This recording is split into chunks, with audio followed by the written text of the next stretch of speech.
الشیطان الرجیم بسم اللہ الرحمن الرحیم۔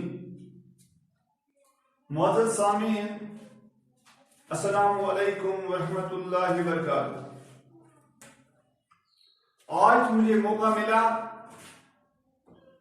کہ یہاں سیرت نبی بیان کرنے کا ایک سیرت کانفرنس منعقد کیا گیا۔ سیرت نبی بیان کرنا آسان نہیں ہے، مجھ میں اتنی ہمت ہی نہیں ہے، سکت ہی نہیں ہے کہ میں اس موضوع پر بیان کروں۔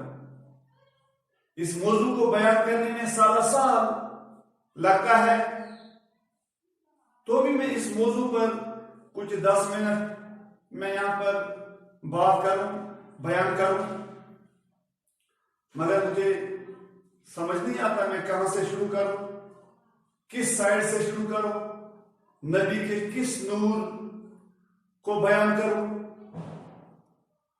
آپ سب جانتے ہیں کہ حضور اکرم کی آمد سے قبل نہ صرف خط عرب بلکہ تمام دنیا میں ظلم، جبر، تشدد، قتل غارت، بت پرستی، جبر و استبداد، آباد و اجداد کی آندھی تقلید کی روشن آسمان کی بلندی کو چھوتی رہی۔ ظلمت ہی ظلمت نظر آ رہی ہے، عمل مقصود تھا، امن عالم مقصود تھا، سلامتی کی کوئی گارنٹی نہیں تھی۔ ان میں انہی حالات میں سنت نازک یعنی بنتے ہوا آرام مسائل سے سخت دوچار تھی، اور مردوں کے ظلم و ستم سے بے بسی اور بے کسی سنگین ظلم سہ رہی تھی، تو قدرت ان کے حقوق کی نگہبانی کے لیے رحمت صلی اللہ علیہ وسلم کو مبعوث فرمایا۔ یہ وہ دور تھا جب لڑکی کی پیدائش اس کے باپ کے لیے سویا روح بن جاتی ہے، اور اپنی خون جگر اس قدر نفرت کرتا ہے کہ خود اس معصوم کے خون کا پیاسا بن کر اسے زندہ درگور کر دینا ایک عادت سی بن گئی تھی، اور ہمیشہ ہمیشہ کے لیے اس سنت نازک کی آواز دبا کر جینے کا سامان فراہم کرتا تھا، اور اپنی تگی قلبی اور سنگدلی پر فخر محسوس کرتا ہے۔ یہ وہ دور ہے، یہ وہ دور تھا جس دور میں انسان شکل صورت میں انسان تھا، لیکن انسانیت کا نام و نشان موجود نہیں تھا، لیکن انسان وحشی جانور جیسے تھے۔ یہ وہ دور تھا جس دور میں دھوکہ بازی انسان کا روزمرہ کا معمول تھا۔ یہ وہ دور تھا جس دور میں جنت کے پھول یعنی بچوں کو زندہ گور کفن کیا جا رہا ہے۔ یہ وہ دور تھا جس میں اسلامی کی کھیتی کو تخم ریزی ہوئی۔ یہ وہ دور ہے جس دور میں انسان کے ایسے اعلیٰ نمونے تیار ہوئے۔ یہ وہ دور ہے جس دور میں بدکاری اور شراب عام تھا۔ یہ وہ دور تھا جس دور میں انسان کا تحفظ ختم نظر آ رہا ہے۔ مہربان خدا تعالیٰ نے دنیا کے وجود سے پہلے ایسی ہستی کا انتخاب کیا تھا جس کے بارے میں خدا تعالیٰ ارشاد فرماتا ہے کہ یہ میری منت ہے کہ میں نے تم ہی میں سے تمہارے لیے ایک رسول پیدا کیا ہے۔ عیسیٰ علیہ السلام نے امت محمدی ہونے کا تمنا کی تھی، جس کی تخلیق عرش پر آدم سے پہلے ہوئی تھی، جس کی امت اشرف المخلوقات کا درجہ رکھتی ہے، جس کی زبان پر نفسی کے بجائے امتی کا درود رہا کرتا تھا۔ ایسے شفیق رفیق پیغمبر صلی اللہ علیہ وسلم جس کی تاریخ زمین آسمان میں ہوتی ہے، جس کی عطا خدا کی عطا مانی جاتی ہے، جس کے بارے میں دنیا کے بہت فلاسفروں، بہت سکالروں نے کیا، جس کے بارے میں مائیکل ہرٹ نے کہا ہے if there is perfect way there is only the way of prophet.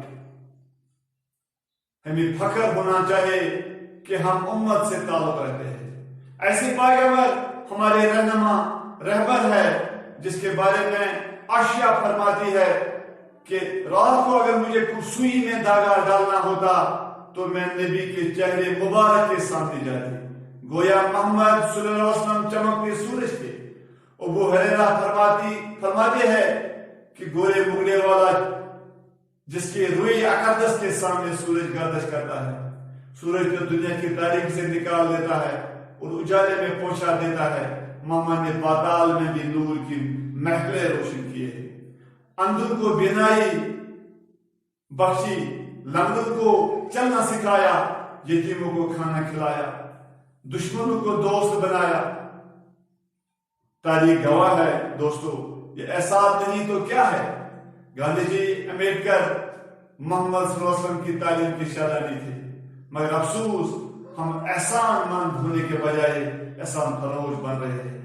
سیرت کانفرنس کا مقصد بھی یہی ہوتا ہے کہ ہم ان احساسات کو یاد کریں، اس کی نقش قدم کو یاد کریں، پر چلے اور عملی طور پر امت محمدی ہونے کا ثبوت پیش کریں، تاکہ کالے بادلوں، کالے بارشوں، زلزلوں، آفتوں، بڑے بڑے واقعات نہ دیکھنا پڑے جو ہم دیکھتے ہیں روز بروز، قتل غارت، خون گری۔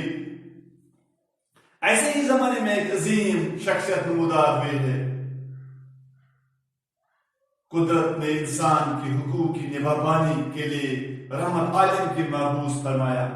ایسے ہی زمانے میں ایک تاریخی دن ربیع الاول، 12 ربیع الاول آیا اور خدا کریم، خدا و تعالیٰ نے ایک آفتاب رحمت کیا، یعنی محمد صلی اللہ علیہ وسلم اس دنیا کے لیے رحمت عالم کے محبوس فرمایا۔ ایسے زمانے محمد صلی اللہ علیہ وسلم نمودار ہوا، ستاروں کو جگ کر روح ان کے بوسہ لیا، ستاروں نے بھی دے انکلائنر کو بوسہ لیا، پھولوں نے مہک کر ولادت مسادت کی خبر اطراف عالم میں پھیلا دی۔ مگر کس کو خبر تھی؟ یہ دنیا کی ایک بہت بڑی ہستی ہے، کس کو یہ خبر تھی؟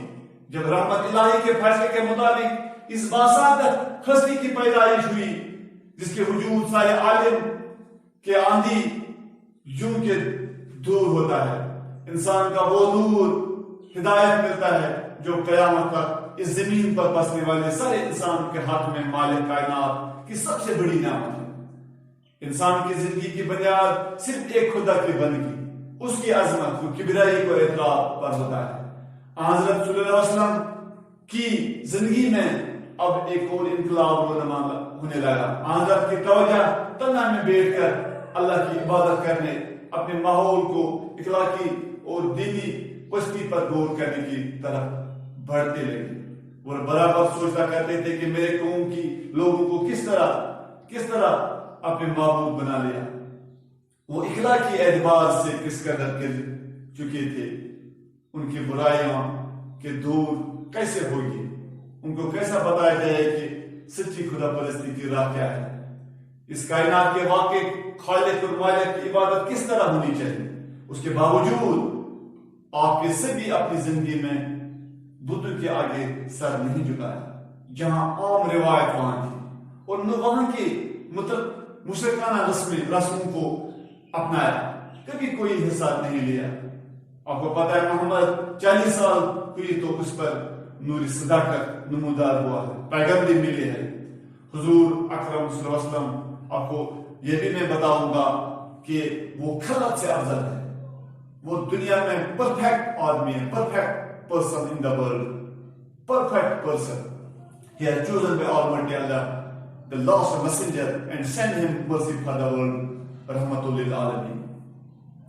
اسی لیے حضور کے وہ سب سے افضل ہے، لیکن آپ نبیوں سے بھی یعنی نبیوں سے بھی وہ افضل ہے، رسولوں سے بھی، عرش عظیم سے بھی، کعبہ معظم سے بھی، لفظی قرآن مجید سے بھی وہ افضل ہے۔ یہ ساری چیزیں اللہ کی مخلوق ہے۔ چنانچہ کعبہ کو دیکھنے والا حاجی، کوئی غازی، کوئی قاری، مگر حضور کو ایمان کے ساتھ دیکھنے والا صحابی ہے جو تمام افضل ہے۔ رب نے مکہ کی قسم فرمائی، یہ صحیح ہے، رب نے مکہ کی قسم فرمائی اس لیے نہیں کہ وہاں کعبہ ہے، بلکہ اس لیے وہاں حضور ہے۔ حضور کے بعد حضرت ابراہیم کا درجہ، پھر موسیٰ کا درجہ، اس کے بعد خاموش رہنا بہتر ہے، اس کے بعد الجھنا نہیں، خاموش رہنا بہتر ہے۔ ربیع الاول کو محترم لمحات میں نبی آخر زمان تشریف لائے، اللہ تشریف آور ہوئے، اللہ تبارک تعالیٰ نے انہیں زمین آسمان کا بادشاہت دکھائی، بلکہ انہیں ملکولیت یعنی ظاہری عالم کے سروں کے پیچھے موجود عالم کا مشاہدہ کیا۔ جو مسٹیریس چیز ہے اللہ نے رکھی ہے، ان کو انہوں نے کینلی مشاہدہ کیا ہے، جو قرآن گواہ ہے، سائنس بھی پروو کرتے ہیں، بھی کرایا۔ وہ مقام حق الیقین تک پہنچ گئی۔ انہوں نے دنیا میں رہتے ہوئے آسمان، عرش، جنت، دوزخ، پیغمبروں سے ملاقات کے بارے میں بھی اطلاع ملی۔ معراج کے دوران جب حضرت صلی اللہ علیہ وسلم نے جنت سے رخصت ہوئی تو جنت جدائی سے چیخ اٹھی۔ آپ صلی اللہ علیہ وسلم کتنی دیر تک اور جنت پکار رہی ہے کہ اے پاک پیغمبر، آپ کتنی دیر تک ایسے انتظار کرنا پڑے گی؟ یہ تمام عظمتوں سے بڑھ کر عظمت کا مقام جہاں ہمارے رسول محترم کھڑے ہیں، ان کے پیچھے ان کی عظیم امت ہے، جس میں ابو بکر رضی اللہ تعالیٰ، عثمان، حیدر کھڑے ہیں۔ یہ لاکھوں کروڑ انسان کا سفر رواں ہے، جس میں عظیم الصحابی، جلیل القدر، اولیاء کرام، بزرگان دین شامل ہے۔ امت مسلم کا ہر فرد اس عظیم کارواں میں شامل ہے۔ ان پر پرہیزگار بھی، گناہگار بھی، سب لوگ ہیں۔